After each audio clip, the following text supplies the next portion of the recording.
Pertanyaan saya, apakah kalian dikasih amanah oleh Allah? Dikasih. Inna aradnal amanata 'alas samawati wal jibal fa abaina ayahmilnaha wa asfaqna minha wa hamalal insan innahu kana dzaluman jahula. Aku tawarkan amanah kepada langit, aku tawarkan kepada bumi, aku tawarkan kepada gunung, dan mereka enggan untuk menerima amanah ini. Fahamalal insan, semua kalian yang mengaku manusia tampil ke muka, ya Allah, aku yang akan pegang amanah ini. Apa yang terjadi dengan manusia? Innahu kana dzaluman jahula. Mereka setiap hari menzolimi dirinya sendiri karena kebodohannya. Yang lucu itu banyak orang yang merasa betah jadi orang bodoh. Disuruh itu mau, disuruh ini mau, ngerti juga enggak. Saya tanya, kamu kalau sholat begini kan telunjuknya? Ya. Kenapa? Gak tahu. Lah kenapa kamu lakukan kalau kamu gak tahu? Habis orang lain juga melakukan, bodoh. Kenapa melakukan yang kamu tidak tahu? Ada yang bilang sama saya, menyatakan Allah satu. Kalau menyatakan Allah satu harusnya bebaskan. Boleh pakai jempol, yang penting satu. Kenyataannya harus begini kan? Nggak boleh bebas. Ada yang jawab, kan itu nunjuk sama Allah. Memangnya Allah ada di depanmu? Kan Allah bersamamu, lebih dekat daripada uratan di lehermu. Kan Allah bilang, walillahil masyriqi wal maghrib, fa'ina matuwalu pasama wajhullah. Allah meliputi timur dan barat. Kemanapun kamu malingkan wajah, di situ ada Allah. Kamu bilang Allah di depanmu? Sudah melanggar Quran.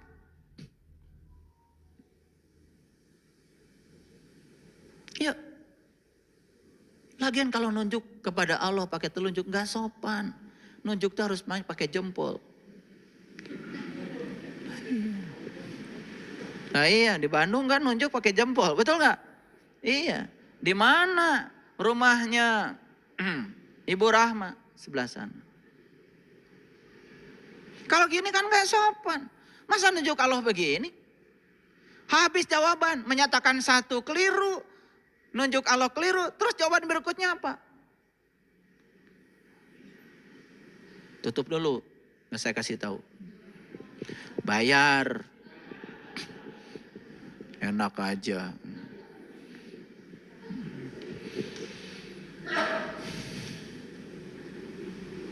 Saya lihat ya, mohon maaf, takbir aja, banyak ragamnya.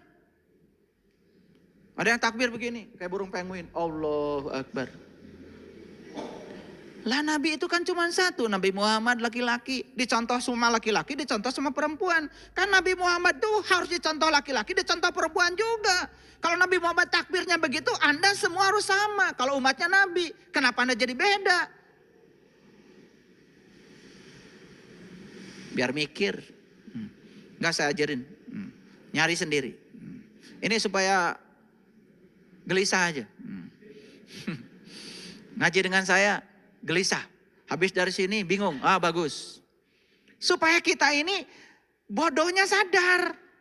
Oh ternyata saya bodoh ya selama ini. Iya, kata siapa pinter. Nabi Ibrahim itu sebelum bilang inni wajahtu wajhiya lilladzi fataras samawati wal ardh, sebelum bilang aku hadapkan wajah batinku kepada zat yang telah menciptakan langit dan bumi. Apa yang dilakukan Nabi? Mencari Tuhan dulu. Setelah mencari Tuhan dan ketemu, baru beliau mengatakan itu. Lah Anda tiba-tiba mengatakan itu. Maka di Quran dikatakan, maqamu Ibrahim musholla. Sholatlah kamu di level Ibrahim. Artinya sholat itu harus contoh Ibrahim. Gimana dengan sholat tuh? Begitu Allahu Akbar, semua ingat. Tapi habis sholat, ngakunya paling soleh. Lucu. Mulai memikirkan orang lain yang tidak sholat. Lah kamu aja belum beres. Karena kita terbiasa menjudge orang. Terbiasa menghakimi orang. Tidak ngurusi diri sendiri. Itulah karena sahabatmu cuma dua. Malik dan Atid. Udah mulai sekarang, say goodbye sama Malik, said goodbye sama Atid. Bergaulah dengan 8 malaikat, kamu akan damai. Masuk judul ini sekarang. Apa judulnya? Jadilah seorang mahakarya. Hapus gagasan menjadi seseorang. Ini lucu nih pertanyaan orang tua. Nanti Dede kalau udah besar mau jadi dokter atau insinyur? Seakan-akan dunia ini selesai dengan dua peran itu gitu. Dokter, insinyur, paling juga pilot. Kenapa sih tidak nanya, kamu nanti besar mau jadi siapa? Siapa tahu anak bilang, saya mau jadi pemilik pesawatnya. Kok pilot? Rasanya pilot udah paling tinggi gitu. Kenapa anak kita tidak jadi pemiliknya aja? Karena kita sudah karbit otaknya dari kecil. Jadi dokter, jadi insinyur, jadi pilot.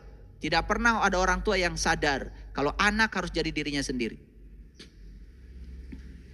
Lihat saya semuanya. Ikan itu jenius. Disuruh berenang. Karena memang dia tuh jenius. Tidak ada di semesta yang tidak jenius kok. Pohon pisang juga jenius menghasilkan pisang. Anda bikin pisang, kulitnya aja belum tentu bisa. Pohon pisang bisa ngasih pisang. Jenius gak?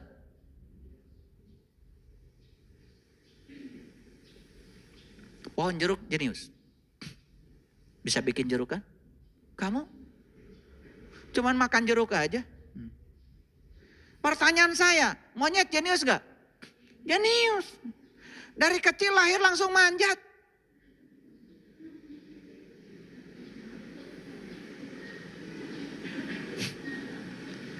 Jadi kalau kita sekarang kelihatan idiot alias tidak jenius, karena kita tidak pernah menemukan bakat saya apa. Karena saya tidak menemukan saya jenius di bidang apa. Makanya para psikolog mengatakan kita harus menemukan personal genius zone. Jenius kita tuh di mana? Ini yang berbahaya, orang tua bahkan anaknya pun harus seperti dia. Tidak ada kesempatan untuk menjadi dirinya sendiri. Bapak ibunya dokter, anaknya harus jadi dokter. Padahal anaknya alergi melihat darah. Akibatnya stres jadi dokter. Bapak ibunya pengacara, anaknya harus belajar hukum. Bapak ibunya notaris, anaknya harus jadi notaris. Bapak ibunya dukun, anaknya harus jadi dukun. Gitu. Kita lupa bahwa anak adalah tamu agung yang datang ke semesta untuk menjadi dirinya sendiri. Pertanyaan saya bagi kalian, apa kalian sudah menjadi seorang mahakarya? Tanya, apakah kalian sudah bisa menghapus gagasan menjadi orang lain? Boleh dijawab, gak apa-apa. Jujur aja. Belum kan? Saya buktikan. Jujur ya. Kenapa kamu sholat? Apakah sudah bisa merasakan rasanya sholat? Apakah sudah merasakan nikmatnya sholat? Atau karena malu kalau tidak sholat? Jawab sendiri. Malu sama Allah, tahu Allah juga enggak.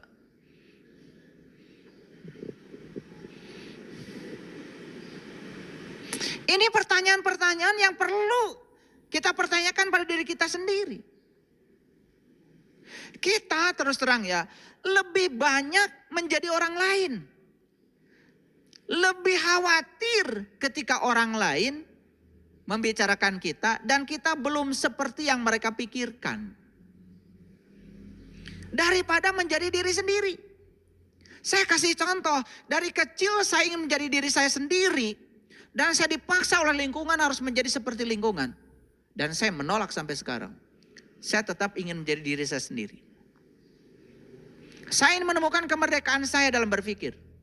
Saya tidak mau seperti ayah saya. Saya tidak mau seperti ibu saya. Karena saya percaya setiap manusia datang ke dunia direncanakan Allah untuk tujuan Allah. Bukan untuk tujuan ibu bapak saya.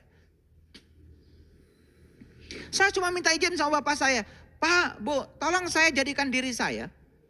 Dan bapak ibu tidak usah turut campur pada saya.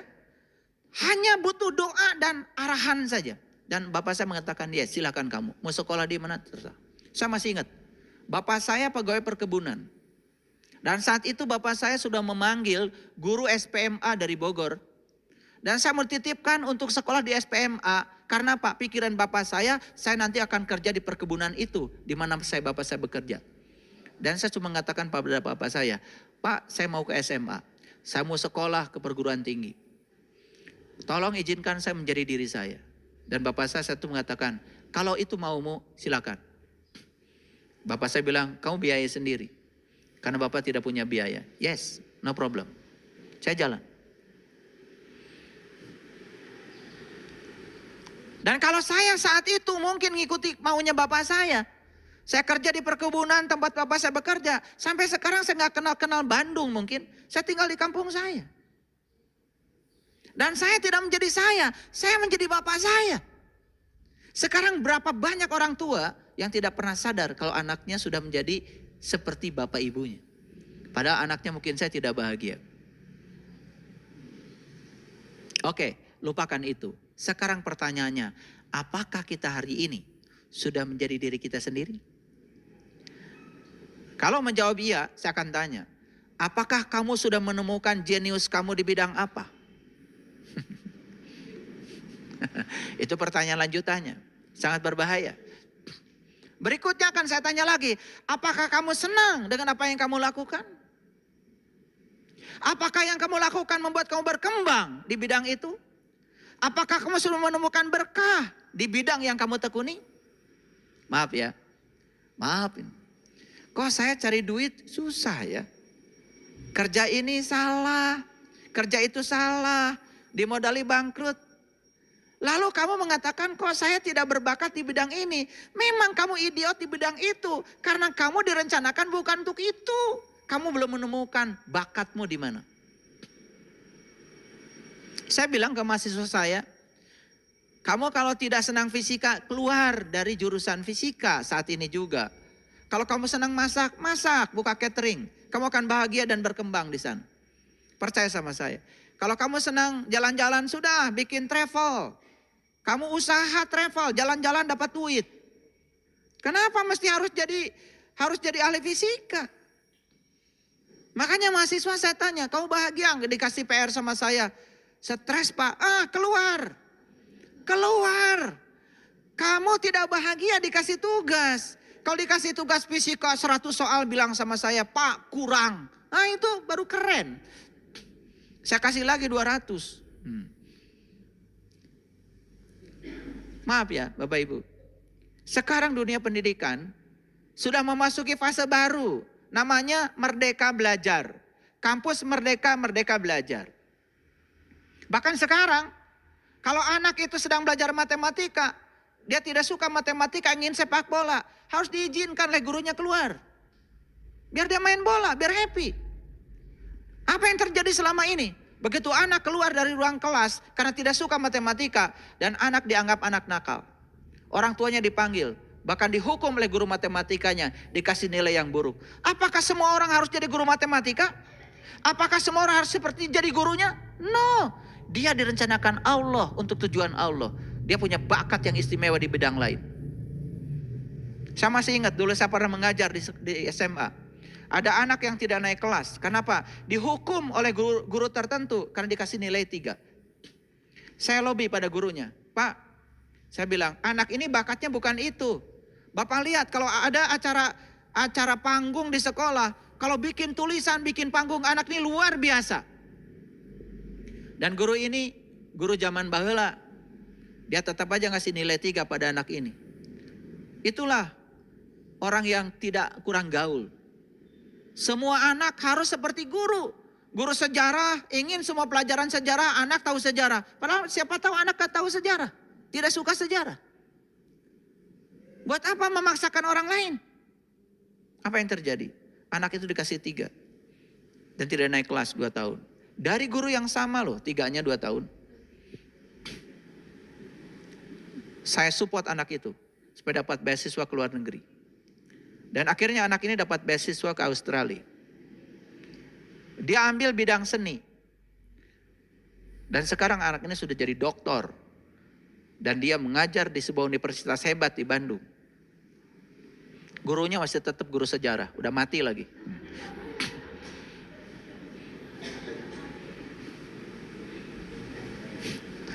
Maaf ya. Karena kita tidak sadar, bahkan kita sering intervensi. Ya, ini orang tua sering intervensi 3 besar. 1, pendidikan. Yang kedua apa? 2, pekerjaan.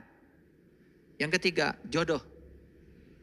Itu kesalahan besar orang tua. 1, intervensi pendidikan. Dan anak tidak pernah diberi kebebasan untuk memilih pendidikan apa, jurusan apa. Dan orang tua ikut campur di situ. Yang kedua, orang tua menentukan pekerjaan.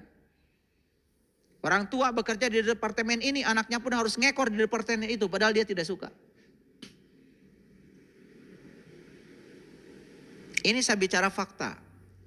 Jadi kapan manusia menjadi dirinya sendiri? Kalau kita selalu intervensi. Dan kalian harus sadar bahwa kalian adalah korban dari intervensi lingkungan karena kalian dipaksa untuk tidak menjadi diri sendiri. Baik, kita bicara agama sekarang. Dari kecil kan kalian sudah dikasih harus bajunya begini, harus baca doanya begini, harus sholatnya begini. Terus aja tiap hari didikte kita harus seperti itu. Apa yang terjadi? Lama-kelamaan kita terjebak oleh kebiasaan, jadi karakter. Dan kita menganggap itu diri kita. Begitu sampai di kesadaran tertentu kita baru sadar, ternyata yang saya lakukan selama ini tidak berbuah apa-apa. Maaf ya, banyak yang sholat dari kecil sampai sekarang tidak menjadi sholat itu sebagai sarana untuk mencegah perbuatan keji dan munkar. Bahkan sudah sampai tua dia tidak merasakan nikmatnya sholat. Dia selesai mencari ilmu sholat karena merasa dengan sudah sholat dan rutin dia merasa sudah selesai. Pada di Quran dikatakan sesungguhnya orang munafik itu orang yang sholat. 1, sholatnya malas. 2, sholatnya ria. Yang ketiga, ingat Allahnya cuma sedikit. Quran surat An-Nisa ayat 142. Jadi itu. Baik, kita buka sekarang satu-satu.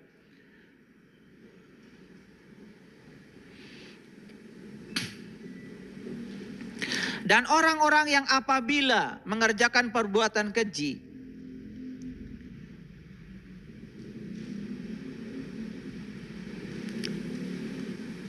maka sesungguhnya dia menganiaya dirinya sendiri. Wallazina idza fa'alu fahisatan aw dzalamu anfusahum. Yang berbahaya sekarang adalah orang ketika melakukan perbuatan yang salah, dia tidak sadar kalau dia sedang mendolimi dirinya sendiri. Betul? Gitu. Itu yang berbahaya. Padahal apapun yang dilakukan kita, semua akan kembali kepada diri kita sendiri. Dan apapun yang dilakukan kita, semua kan tanggung jawab kita. Bapak Ibu, para sahabatku, ada nggak keinginan dalam diri kita untuk merdeka pikiran kita? Ada? Ada? Tapi berat kan? Kenapa? Karena lingkungan tidak mendukung. Betul nggak? Kan ada tuh, ada anak mengambil pilihan keyakinan yang berbeda dengan orang tuanya. Bisa jadi kan diusir dari rumah. Betul nggak? Bahkan putus hubungan, tidak dapat waris, macam-macam. Itu kejadian itu dianggap biasa dan lumrah. Padahal sebetulnya anak sedang dalam proses pencarian jati diri. Ingin menjadi dirinya sendiri. Karena kalau dia tidak mencoba, dia juga tidak akan tahu. Masih ingat ke waktu kecil? Kita pegang-pegang stop kontak. Orang tua bilang apa? Awas. Setrum. Anak itu nggak tahu setrum. Tapi begitu ada kata setrum masuk di otaknya, malah dia jadi penasaran ingin mencoba. Betul nggak? Ya kalau saya sih selama tidak terlalu berbahaya, nggak apa-apa. Ngerenyet sedikit ke setrum biar tahu setrum itu apa. Bahkan ketika anak pakai kaos kaki terbalik, kemudian diambil kaos kakinya, ini kamu dari dulu nggak tahu pakai kaos kaki, biar sama ibu dipakaikan. Akibatnya sampai gede anak tidak pernah punya pengalaman pakai kaos kaki terbalik. Padahal biarkan dia merasakan dalam hidup pakai kaos kaki terbalik sekali aja dan jatuh. Dan biarkan dia pakai sendal terbalik dan jatuh, biarkan. Dia nanti discovery learning akan menemukan ternyata terbalik itu jatuh dan dia tidak akan terbalik lagi. Kita telah merampas hak dia untuk tahu dan mengalami. Ini sebetulnya ceramah lebih cocok buat orang tua yang suka dalam bahasa Inggrisnya itu merekedawang. Ada kan? Iya. Anak itu harus menjadi seperti orang tuanya. Lucu sekali. Ya. Itu sebabnya para sahabat. Di dalam Quran surat Ar-Ra'd ayat 11, Allah mengatakan begini. Lahu mu'aqibatun min baini yadai wa min khalfihi yahfadunahu min amrillah. Bagi manusia ada, maaf ya, kalau lihat terjemahan aslinya, bagi manusia ada malaikat-malaikat yang selalu mengikutinya bergiliran katanya. Dari muka dan dari belakangnya. Saya nggak ngerti ya terjemahan yang ada. Karena mu'aqibatun diterjemahkan jadi malaikat. Karena kita otaknya sudah terkonsep. Yang suka menjaga kita bergiliran katanya malaikat. Kan gitu. Padahal bahasa Arabnya bukan malaikat. Lahu mu'aqibatun min baini yadai wa min khalfihi yahfadunahu min amrillah. Kalau bagi saya mu'aqibatun ya akibat. Makanya bagi saya terjemahnya sederhana. Bagi manusia ada akibat-akibat yang selalu mengikutinya bergiliran di muka dan di belakangnya. Yuk. Betul nggak kita akan selalu diikuti oleh akibat? Di depan dan di belakang kan? Bergiliran kan? Ayo buktikan. Saya sekolah, akibatnya jadi punya ijazah. Saya nggak sekolah, akibatnya saya jadi tidak punya ijazah. Saya kerja, akibatnya saya jadi punya uang. Saya nggak kerja, akibatnya saya nggak punya uang. Apa yang mengikuti kita selama ini? Akibat. Tapi karena sudah terkonsepsi penterjemah ini, mohon maaf ya. Lahu mu'aqibatun min baini yadai. Saya lihat semua terjemahan mengatakan bagi manusia ada malaikat-malaikat yang selalu mengikutinya bergiliran. Loh kok begitu saya periksa bahasa Arabnya nggak ada malaikat di situ. Yang menjaga kita bergiliran bukan malaikat. Yang menjaga kita bergiliran adalah akibat. Kau melakukan kebaikan, akibatnya baik. Kau melakukan keburukan, akibatnya buruk. Betul? Makanya ada orang tua saya dulu, ketika saya tanya, ya, bah, hari akhirat teh naon? Orang tua saya ngejawabnya sederhana. Akhirat teh akibat tina perbuatan maneh. Sesederhana itu orang tua saya menjawab. Saya ngerti itu luar biasa. Akhirat teh akibat tina segala pagawean maneh. Kan akhirat itu akhir dari semua perbuatan.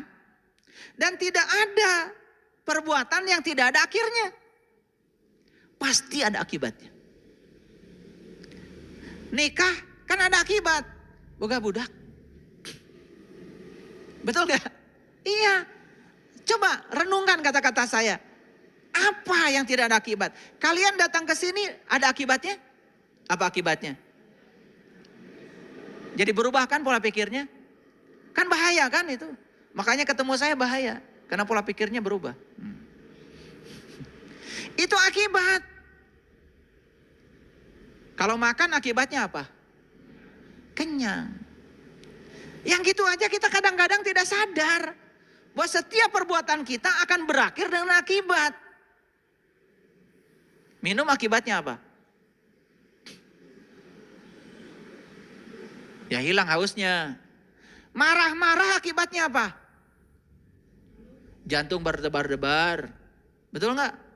Wajah jadi jelek. Saya kasih tahu tuh. Kalau cari orang yang paling jelek di semesta, lihat ketika kamu sedang marah. Kata-katanya mengerikan. Matanya belotot. Betul nggak? Iya. Kalau menyayangi orang akibatnya apa? Disayangi orang.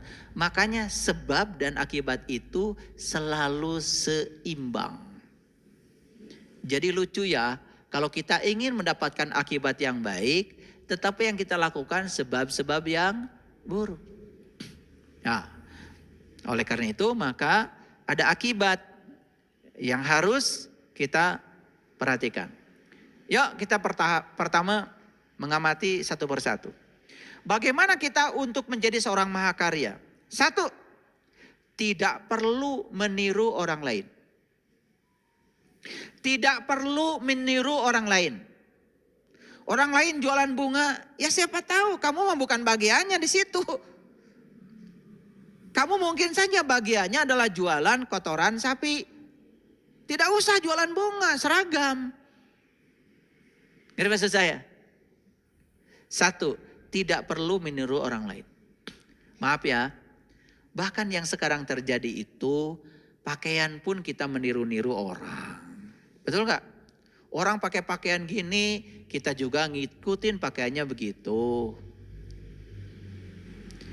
Jadi kita kehilangan identitas diri. Padahal kita tidak senang pakai pakaian begitu. Cuman kebanyakan orang pakainya begitu. Sepanjang kita meniru, percaya saya, kalian tidak akan pernah menjadi mahakarya. Dua,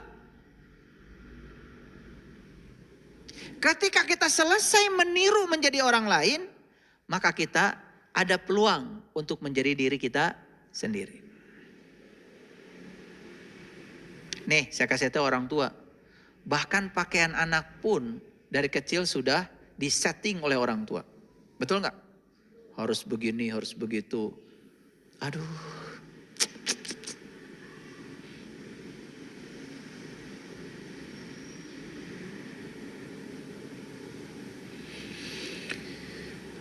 Menjadi diri sendiri itu merupakan sebuah hadiah. Kenapa? Kebebasan untuk menjadi diri sendiri adalah sebuah hadiah. Kalau kita memberikan kebebasan pada diri kita. Dan selama ini kita tidak pernah memberikan kebebasan pada diri kita untuk menjadi diri sendiri. Akibatnya apa? Kita tidak pernah memberi hadiah kepada kita sendiri. Lalu kita sering mengubah diri kita agar seperti yang orang lain pikirkan. Betul apa tidak? Stop mengubah dirimu agar seperti yang orang lain pikirkan. Kalau itu tidak membuat kamu merdeka dan nyaman. Lanjut. Menjadi diri sendiri bagi saya itu sebuah kelebihan. Karena di situ kita akan menemukan personal genius zone. Saya berbakat di sini.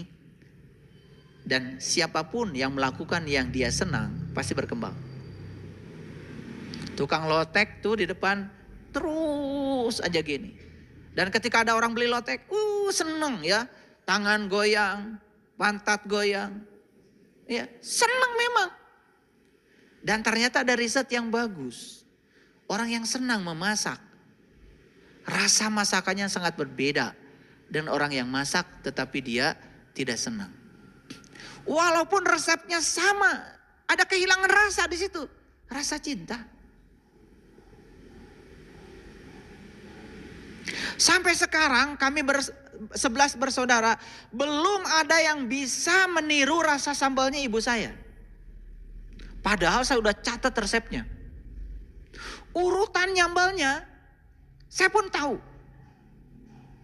Bahkan coetnya yang dipakai ibu saya pakai lagi. Beda rasanya. Kenapa?